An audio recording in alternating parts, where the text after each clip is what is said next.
I've been wanting to make this video for a long time, but now I can finally do it. So here we are, ranking my top 10 favorite Stephen King villains. Let's do this.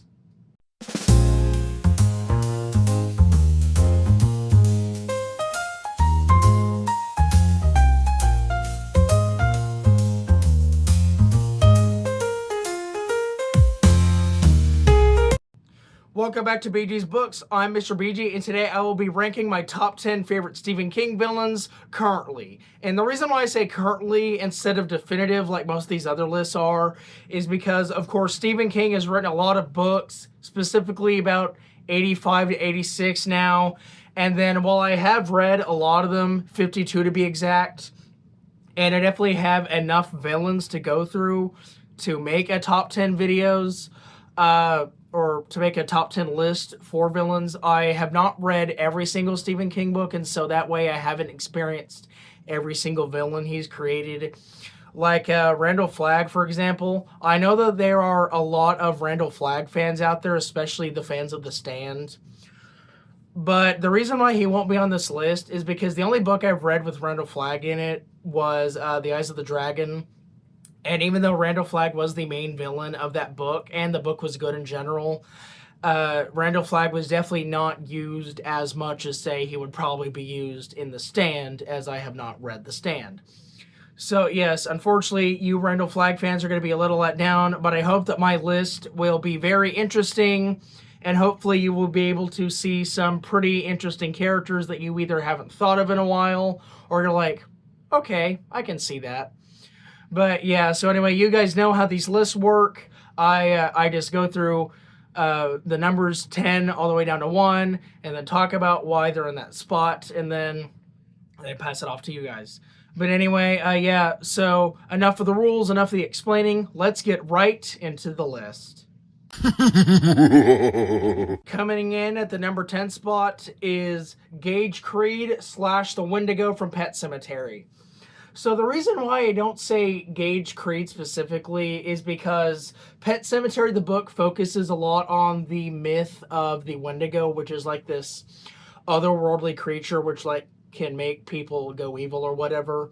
And so while Gage technically is the villain, if you count his like undeadliness being the villain, I would argue that it's actually the Wendigo using Gage as a vessel to do the evil. And you're gonna see a lot of vessels on this list. Just stay tuned.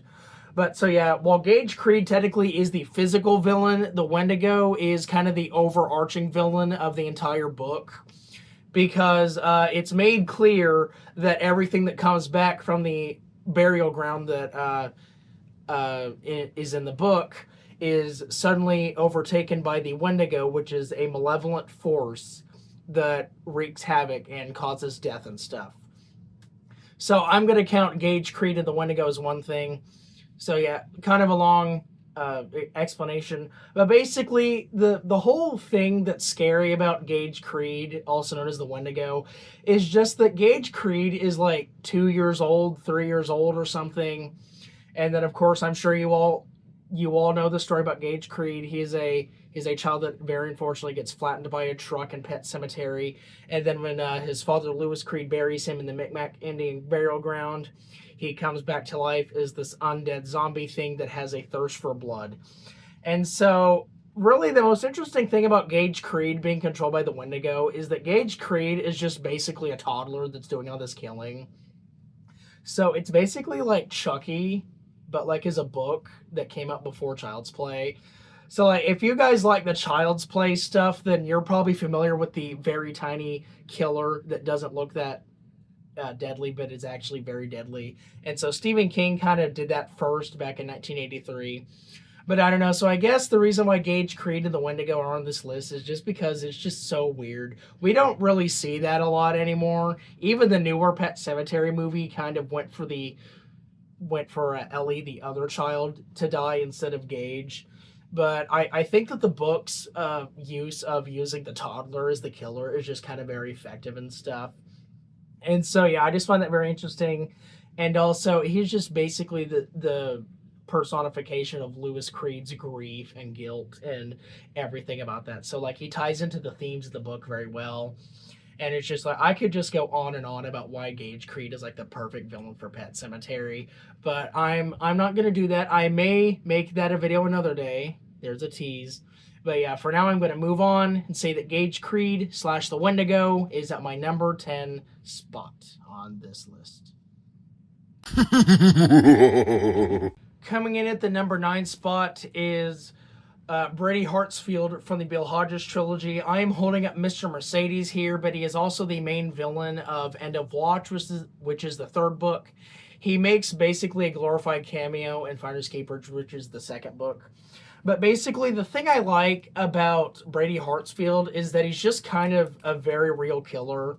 It's like Stephen King actually says that the inspiration for this book in particular came from after the big like stock market crash of like 2009. Someone just like ran over a bunch of people in like a car or whatever, and then he thought that was really interesting and then decided to turn it into a book. You should like go watch him explain it himself. He could do it so much better than I ever could. But anyway, so Brady Hartsfield obviously did something in the book that actually did happen in real life. And on top of that, he's just kind of a bit of a weirdo. He's not good with women. He just hides in his basement all day, just like trolling forums and stuff. It's like he's basically just like an internet troll. That's basically what he is. He's just really good at tech and stuff. And also he has a very weird, uncomfortably close relationship with his mother. I'm not going to get into that for like family friendliness, but let's just say that he and his mother definitely do not have a normal mother-son relationship. And then in the third book, after he gets taken out in the first book and sits the second book out, he basically like reawakens with some sort of supernatural powers that causes people to, delete themselves through an app. So basically, not only is he just kind of scary because he's real, but in his third and final appearance, he also kind of elevates to a supernatural level and then causes people to delete themselves through an app on like tablets or phones or whatever. So that is very creepy, and that is just very interesting at the same time. But yeah, so for the most part, the thing that makes Brady Hartsfield interesting is that he's just a real guy. He's not good with women except with his mother that takes a very gross and disgusting turn. He's very good at computers, and he's just kind of a mastermind working behind the scenes of everything in the series. So yeah, for that reason and a bit more, Brady Hartsfield comes in at the number 9 spot on this list. Coming in at number 8 on this list is Kurt Barlow from Salem's Lot. So Kurt Barlow, of course, is a vampire. He's kind of the head vampire of all the vampires in Salem's Lot. And while he does not have a large physical presence in the book, he really shows up and starts doing things physically in like the last third.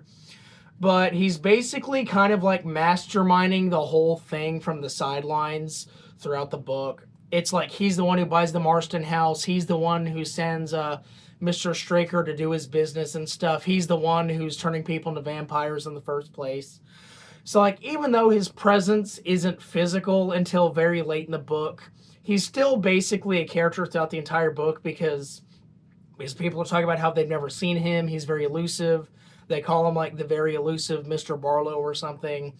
And then people are turning into vampires because he's infecting them somehow. So like basically everything bad that happens in Salem's Lot is because of Mr. Barlow here. And while we don't see him very much in the book, he's certainly very effective. He's very creepy. He's turning people into vampires. He overruns Jerusalem's Lot with vampires.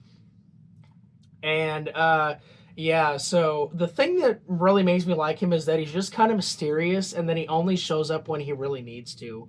So he's one of those villains. Yeah, he's kind of like the Emperor from Star Wars, or like the Baron Vladimir Harkonnen from Dune or something like that. Like he's definitely this powerful threat, but he works from the sidelines and then only comes into view when he really needs to, get stuff done. And yeah, so that's really mainly why I like Kurt Barlow. And then also in the movies, he is vampiric, so he kind of looks a little creepy. In the book, he just kind of looks like an older guy with fangs. That's it. But anyway, So yeah, Kurt Barlow is not only just very creepy, but he's also very smart and manipulating everything from behind the scenes. And so for that reason, Mr. Barlow comes in at number 8 on this list. And coming in at number 7 is Norman Daniels from Rose Madder. So Rose Madder is one of Stephen King's books that kind of gets overlooked by other ones. It's in between Insomnia and the Green Mile. Insomnia is also kind of a bit of a controversial one. But the thing I really like about Rose Madder is the villain Norman Daniels. Norman Daniels, also known as Rosie's husband, she's the main character of Rose Madder. He is very abusive to the point where Rosie just decides to just leave her old life behind and just flee to New York, hoping to never see him again. And so he actually draws a lot of comparisons to Dolores Claiborne's husband, John Claiborne. But I do think that Norman Daniels is scarier for one particular reason, and that's that we actually see him and what he can do in Rose Madder. And Dolores Claiborne, it's just really Dolores Claiborne recapping her story about her husband and everything else in between. And that's kind of it. We only get her perspective on things. So even though what I think John Claiborne did physically was worse, I think Norman Daniels is scarier just because of what he does. Not long after Rosie leaves, he's so determined to punish her, and by punish, I mean kill.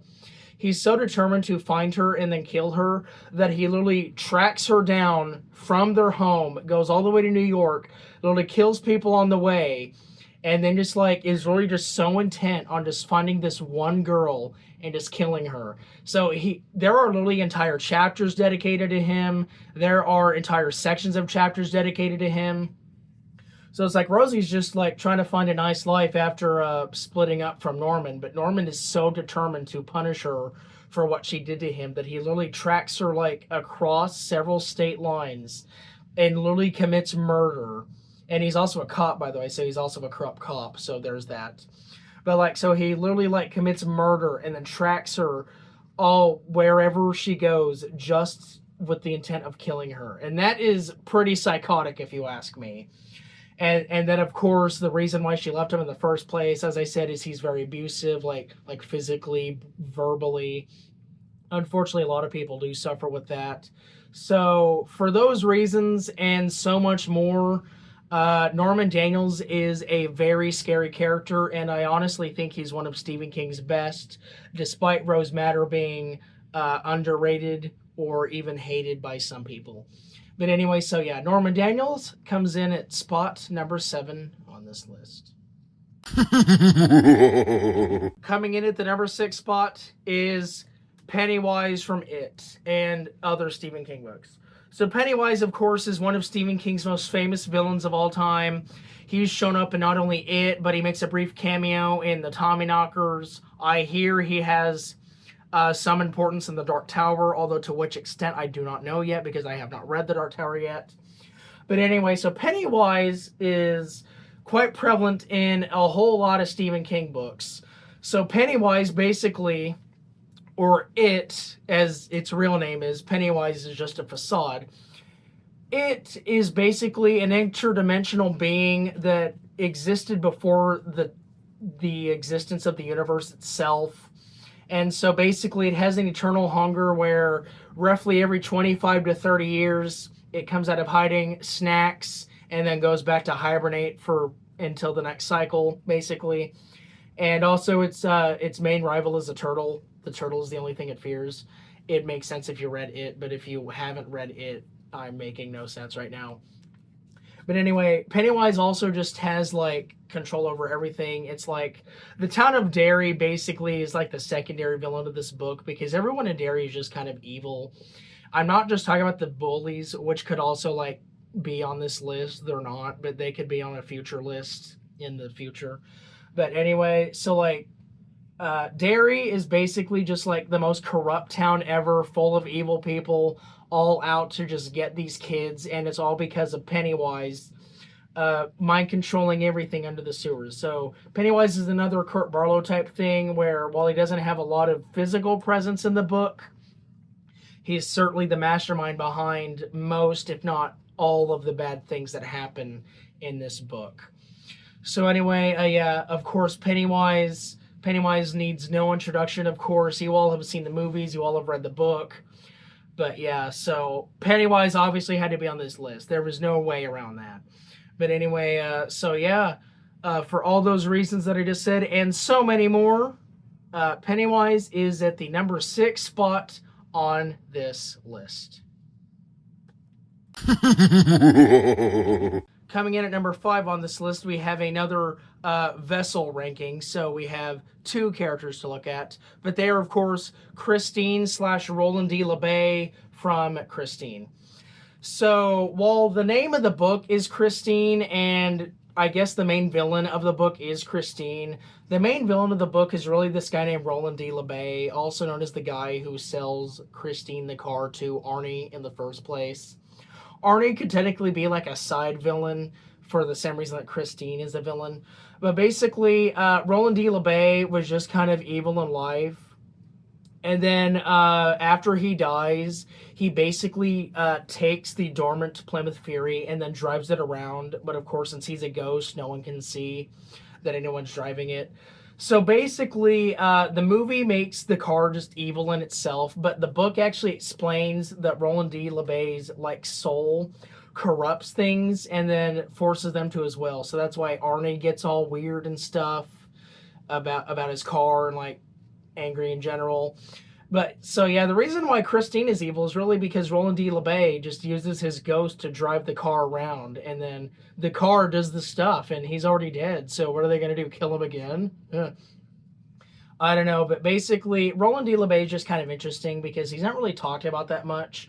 People will talk about Christine the car, and while she definitely is evil, as I explained, she's really evil because of Roland D. LeBay. If Roland D. LeBay wasn't controlling her, she's just a car, and that's it. So Christine, at the end of the day, is just a car, but the real mastermind is Roland D. LeBay. And he's also very manipulative, and they kind of figure out it's him due to like different handwriting styles on Arnie and stuff. So like, there's a whole thing about like Roland like possessing people and cars and stuff. But anyway, it's very complicated. You would have to read the book or like watch my in-depth Christine dedicated review to fully understand that. But anyway, so just the fact that Christine is not only an iconic villain, but the fact that this iconic villain is also the vessel for someone who works behind the scenes, similar to a lot of other villains on this list. I think Christine / Roland D. LeBay definitely earn a spot on this list, specifically number 5, because you think you're figuring it out, and then you realize that could not be further from the truth, and the car is actually just a car that is driven by a psycho ghost. Coming in at the number 4 spot on this list is Jack Torrance / the Overlook Hotel from The Shining. So just like Christine and Gage Creed, Jack Torrance is also a vessel villain, because the real villain of The Shining is the Overlook Hotel, or specifically the ghosts that live inside the Overlook Hotel. But the part that makes Jack an interesting character as well as an interesting villain is the fact that he's had a rough life. Back when he was a child, his father was very abusive, and so he kind of ended up being like his father in a way. He became alcoholic. He swore off alcohol when he injured his young son, Danny. And then he takes this Overlook job because he lost his job due to beating up another student. And so he's desperately trying to become a better man, both to his wife and to his son. And that's commendable. He is trying to fix his life. He's trying to get his life back on track. He's trying to find a stable job again. But life just keeps pushing him down. And so his mental state was already kind of bad in the first place. But then you add into the fact the ghosts that are possessing the Overlook Hotel, they find him as an easy target, and then they possess him as well. And so his fall into villainy, once again, is very tragic. And so Jack Torrance is not only just one of my favorite Stephen King characters. Stay tuned for that video, by the way. That'll take definitely a lot of time, but that will be a really cool video. But he's also just a great villain because he's kind of being a villain even though he doesn't want to. In fact, he's trying to not be a villain. And his redemption at the end of the book works because he realized that he's being possessed and that he doesn't want to be the man that he currently is while possessed. And so that just gives him a whole lot of agency and stuff. But yeah, so Jack Torrance is just a very complicated and enriching character. And if you guys have not read The Shining, I highly recommend it. Not only just because of how iconic it is, but just because of Jack's character is so well done. Stephen King handled it perfectly. And so yeah, for those reasons, Jack Torrance slash The Overlook Hotel come in at the number 4 spot on this list. All right, guys, we've officially reached the top 3. So our third place spot goes to our favorite number 1 fan, Annie Wilkes from Misery. So you guys probably expected that I would have Annie Wilkes on this list sooner or later, but here she is at number 3 for a very specific reason. Not only is she just terrifying in what she does to Paul Sheldon, both physically and mentally, but another thing that really gets her under my skin is the fact that she has something that I share with her. Like, she has a trait that I have myself. So, of course, if anyone doesn't know, Annie Wilkes' favorite book series of all time is the Misery books that Paul Sheldon wrote. And at the end of the final Misery book, Misery dies. And then Annie basically throws a fit to the point where she has Paul burn his current manuscript that he was working on, that he finished, and makes him write a new Misery book against his will that he has no interest in making. And I'm actually like that in real life. Not to the point of, like, torturing someone physically or mentally, but in terms of, like, I get upset over my favorite book character dying. I can relate. My favorite book character ever is Carrie. You guys know this by now, and you guys also know that I'm very upset with the fact that she dies at the end of her book. So, like, Annie Wilkes is complaining that her favorite book character died. I can relate. I can understand that perfectly fine. Although I will say that she does kind of take it up a notch because, you know, her craziness and stuff. I would never do that to Stephen King, all the stuff that she does to Paul Sheldon in the book. But anyway, so yeah, part of the reason why Annie's so scared of me is because a part of her is a part of me as well. Like, we share a common trait in not liking our favorite book characters to be dead. Fortunately, that's where our similarities mostly end. But another thing I will say that makes her interesting. Sorry about that. I had to clear my throat real quick. But part of what makes Annie Wilkes really interesting is that Stephen King basically wrote Misery as like a pseudo therapy session for him. If you didn't know, Stephen King had a very big drug and cocaine addiction from the late 60s to the late 80s. And so Misery was kind of his way of coming out of that and stuff. There's a whole story about it. You guys should go read it. It is a very empowering tale. But basically, Stephen King has said that Annie Wilkes is basically representative of his cocaine addiction, and then Paul Sheldon is himself. So in the end of the book, when Paul Sheldon kills Annie Wilkes, Stephen King kills his cocaine and drug addiction. So I thought that was just very cool. It's very empowering and stuff. So not only is Annie Wilkes just a great villain on her own, but if you look at the subtext behind it, which is the drug stuff, it just makes Misery that much even better of a book, and Annie Wilkes even that much better of a villain. So anyway, yeah, for all those reasons and so much more, Annie Wilkes comes in at the number 3 spot on this list. All right, so here at the number 2 spot, we have Margaret White from Carrie. So Carrie's another one of those books that have multiple villains, like Margaret White, of course, and then the bullies, which also kind of deserve a little bit of an honorable mention, sort of similar to the bullies from It.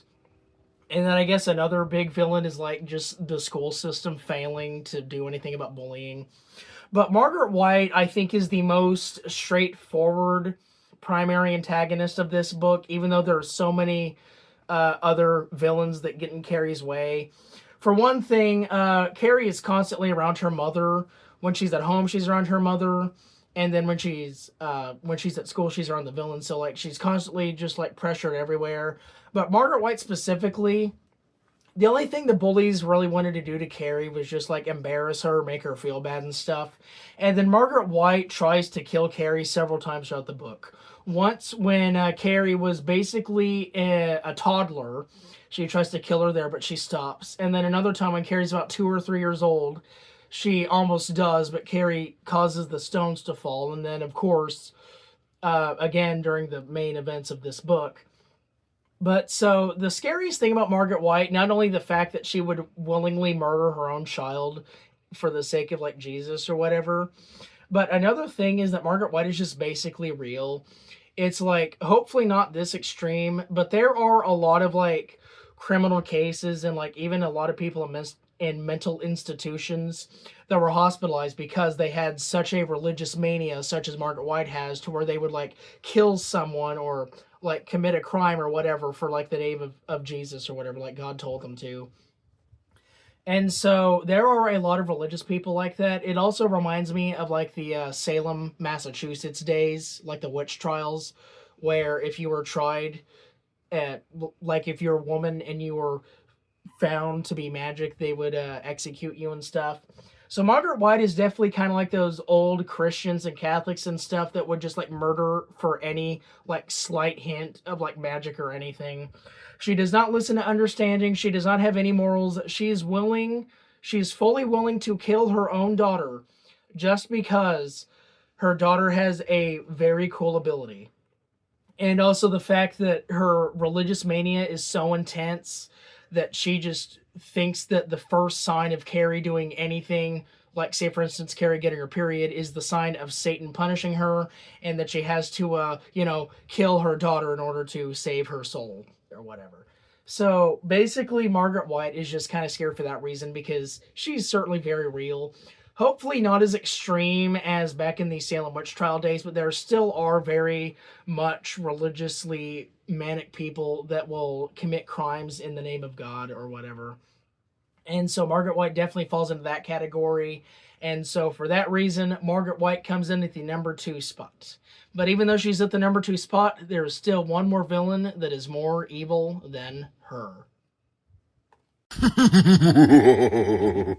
And then coming in at the number 1 spot, my all-time favorite Stephen King villain is Charlie Decker from Rage. So here I have the picture of the cover. This is, of course, the Bachman Books Omnibus, because you cannot get Rage anymore for reasons that I have gone over many other times in many other videos. But anyway, so Charlie Decker, you probably expected that he would be on my first place, because I literally made a video, like an entire video, like 2 months ago at this point, just explaining why he's like the scariest book character ever. And all that stems from the fact that Charlie Decker is a school shooter, and that he uses his tragic past as a reason for explaining why he did what he did instead of getting help. And that is very terrifying. Of course, school shootings are very real, especially more now than back in the 70s when Rage was published. And so I could go on and on for why Charlie Decker is just like the perfect Stephen King villain and stuff. Again, go watch either my dedicated Rage review or my Charlie Decker deep dive video to find out more about why Charlie Decker is so scary. But anyway, Charlie Decker was even so bad that he inspired several real-life people to commit school shootings just like he did in Rage. And that's why this book is out of print. Stephen King let it fall out of print in 1997 after the Heath High School shooting, because about 6 or 7 actual school shootings happened because Charlie Decker just seemed to be so relatable to people. And to me, that is terrifying, because even though he is a fictional character, the fact of him being a school shooter and someone who uses his tragic past as a reason to explain why he does the things instead of getting help like he needs to, that is very evil to me, and that cannot be redeemable.